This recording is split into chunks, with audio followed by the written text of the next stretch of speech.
Hello, নমস্কার। হ্যাঁ, নমস্কার দাদা, বলুন। আমি অর্করাই বলছি। তো এর আগে আমি দেখিয়েছিলাম জ্যোতিষ, মানে হাতের মধ্যে এই জারকন টারকন পড়ে রয়েছে। হ্যাঁ, না, আমার কাছে তো কিছু করতে হয় না, আপনার বার ডিটেলস দেখে আমি রেমেডিস বলে দিই।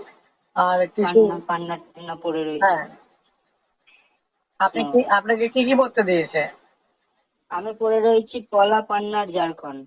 ওই তো আপনাকে ভূতের জন্য পড়তে দিয়েছে, পান না ব্যবসায়িক সমস্যার জন্য। কল আপনাকে পড়তে দিয়েছে আপনার যাতে কাজ বাজের ক্ষেত্রে সুবিধা হয়। আর হ্যাঁ, ঝাড়খণ্ড আর পড়তে দিয়েছে সত্যি আপনার কথা বিয়ের বলতে যাতে বাধা সত্যি না কথা আসে। বল- সত্যি কথা বলতে আমার না শারীরিক সমস্যায় খুব ভুগছি। এই বছর থেকে না 2024 থেকে না এই অবধি না 25 অবধি শারীরিক সমস্যায় প্রচন্ড ভুগছি। কোনো না কোনো পেটের সমস্যা বা কোনো সর্দি টর্দি লেগে যাওয়ার সমস্যা, পেটের সমস্যা খুব ভুগছি। এগুলো আগে ছিলই না এত আপনি বুঝতে ওই পারলেন। হাতে যে পাথরগুলো পড়ে আছেন ওইগুলোর জন্য আপনার সমস্যাগুলো বাড়ছে মাইলে। কারণ ওই পাথরগুলো কোনো কাজ করে না, পাথরগুলো উল্টে শারীরিক সমস্যা বাড়ায়। তাই নাকি? ওগুলো আপনি খুলে রাখবেন, দেখবেন আপনার অটোমেটিক্যালি শারীরিক সমস্যা কমতে শুরু করছে। শারীরিক সমস্যা, পেটের সমস্যা বাড়ছে, বললাম বেড়েছে। তো, হ্যাঁ। কেন এগুলো তো পরে অনেকে, তো তার ওর জন্য অনেকে দেয় রেমেডির জন্য, এগুলোতে কি সমস্যা বাড়ে? এগুলো সব শারীরিক সমস্যা বাড়িয়ে দেয় এগুলোর জন্য। আপনার এই বলার জন্য আপনার অ্যাক্সিডেন্টাল ব্যাপার বাড়বে, মাথা অত্যাধিক গরম হবে, আপনার হ্যাঁ। লোকের সাথে ঝামেলা অশান্তি বাড়বে, ঠিক আছে।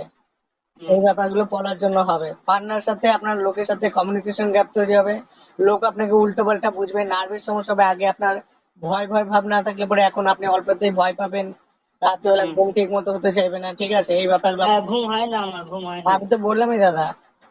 আর ওই আমি হীরার ঝাড়খণ্ড। জন্য সেম ব্যাপার হবে, আপনি মেয়েলি বদনাম বা এই ধরনের সমস্যাগুলোতে আপনি জড়াবেন হীরা পড়ে আছেন বলে। হীরা বা ঝাড়খান্ড যেটা পড়ে আছেন তার কারণে, যাতে আপনার শরীরের লোয়ার পোর্শনের, মেয়েদের যেমন গায়ে প্রবলেম হয়, আপনার হুম। ওরকম শরীরের লোয়ার পোর্শনের সমস্যা হয়, প্রবলেম গুলো তৈরি হবে। প্রবলেম রয়েছে, মাকেও দিয়েছে, মাকে মুক্তা দিয়েছে একজন। হাতে পড়তে বললো যে শারীরিক সমস্যা, লাঞ্চ টাঞ্চ ভালো থাকবে। আমার মায়ের এমনি লাঞ্চের প্রবলেম, বুঝলেন তো। হুম। বলছে নাকি মুক্তা পড়তে দিল।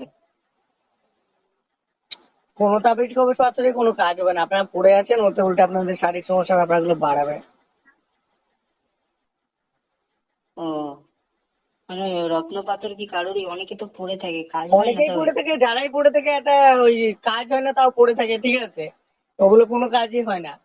তারপরেও দেখবেন অনেকে রত্নপাতা পড়ে থেকে তাও বিভিন্ন জ্যোতিষের কাছে গিয়ে হাত দেখিয়ে বেড়ায়। কি করলে কাজ হবে, ঠিক আছে। যদি পড়ে কোনো উপকারী পেত, তাহলে তো সে অন্য কোনো জ্যোতিষের কাছেই যেত না। যেমন আপনি পড়েছেন, আপনার নিজের ক্ষেত্রে দিয়ে ধরুন না, আপনার যদি এই রত্নপাতা পড়ে কোনো কাজ হতো তাহলে তো আপনি আমার সাথে যোগাযোগ করতেন না যে কি হবে না, কেন এই সমস্যাগুলো আসছে, তাই না? হুম। তবে এর আগেও আমি পড়েছিলাম কিন্তু কিছু হয়নি, দেখি এই 1 বছর 1.5 বছর ধরে আমার লাইফে সমস্যা বাড়ছে। বিভিন্ন শারীরিক সমস্যা, পেটের সমস্যা, সর্দি কাশির সমস্যা, বিভিন্ন সমস্যা, টেনশন বিশাল বেড়ে যাচ্ছে যত দিন যাচ্ছে। বললামই তো দাদা যে আপনি এই পাথরগুলো পড়েছেন বলে আপনার এই সমস্যাগুলো তৈরি হচ্ছে, ঠিক আছে। আপনি খুলে রাখলে পরে অটোমেটিকলি আপনার সমস্যা অনেক কম হবে। যে আমি যে এই পাথর স্টোন গুলো যে পড়ে রয়েছি, হ্যাঁ, বলছি এগুলো পড়ে থেকে থাকবো, আপনি কিছু করে দেবেন? আমি কিছু করে দেবো না দাদা, আমি রেমেডিস বলেছি, আমি কাউকে কিছু করে দিই না। আমি রেমেডিস বলেছি, সেগুলো তারা মানে সেই অনুযায়ী তার উপকার পায়। তারপর আমি আপনার মাঙ্গলিক ধরুন আছি। দেখুন, খোলাখুলি বললে পরে আপনি, আপনার খিদে পেয়েছে, ঠিক আছে, আপনার খিদে হুম। পেয়েছে, আমি যদি খাবার খাই আপনার পেট ভরবে না। বা আপনার জ্বর হয়েছে, আপনি ওষুধ না খেলে পরে আপনার, আমি যদি ওষুধটা খাই আপনার জ্বর সারবে না, ঠিক আছে। সেরকম যার গ্রহদোষ তাকেই কাটাতে হয়, আমি খালি নির্দিষ্ট নিয়মগুলো বলে দিই। ও, মানে রেমেডি। হ্যাঁ, রেমেডি বলে দিই, সেগুলো আপনি করলে তবে আপনি। স্টোন গুলো কি করবো তাহলে? ওগুলো আপনার এমনি অটোমেটিক্যালি খুলে পড়ে যাবে, আমি যে রেমেডিস বলে দেবো। এবার আপনি কি করবেন সেটা আপনি চিন্তা করবেন, আপনি বিক্রিও করে দিতে পারেন কাউকে। ও, দেখি মানে আর পরে থাকলে কোনো অসুবিধা হবে? পড়ে আর থাকতে পারবেন না আপনি, আর ওগুলো এমনি ছিঁড়ে পড়ে যাবে। কেন?